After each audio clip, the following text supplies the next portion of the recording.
closing in on 30 years at Our Saviors. Our search began when Kay was expecting for the first time. She was still a member at the church she had grown up in, but we hadn't been attending, and I had been gone from my childhood church for probably 15 years.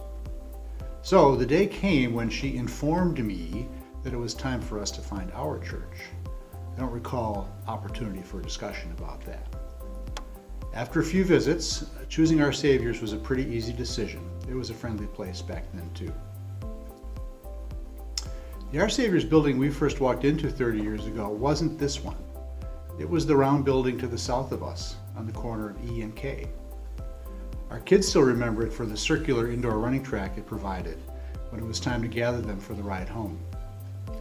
Kay and I also have some nice memories of our time in that building. There are two in particular that stick with me. We were welcomed as new members together with the Wesleys, and we shared a baptism ceremony with the Walraths. Less than 10 years after we joined, it was becoming apparent to many that the building wasn't going to meet the needs of the church going forward. The congregation eventually made the decision to put the property up for sale, purchase land from the Vilter family, and build this building. Time flies, so all of a sudden here we are, 20 years later, still enjoying worship and fellowship in this beautiful space. The building has held up fairly well. There have been a few significant upkeep projects, but for the most part we're still utilizing the original investment. What about the next 5 or 10 or 20 years? There's a lot of positive energy in this place. It feels like we're entering a period of growth. How do we ensure that our building and grounds continue to be a solid home for our ministries in the near term and the longer term future? One step in that direction that I'm encouraged and excited to know about is the leadership team's decision to increase our mortgage principal payments in 2019. Leadership being intentional about reducing the time it will take to retire the debt is a very positive development.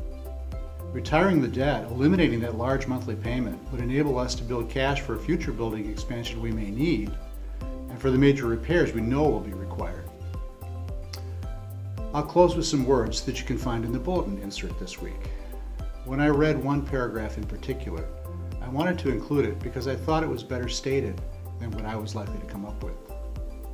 That paragraph says, "Let us all remain committed to the maintenance and care of God's incarnate house, to harbor all people who find solace in it, while refocusing on a plan for security, longevity, and responsible growth for our home, helping God's light shine brightly for future generations."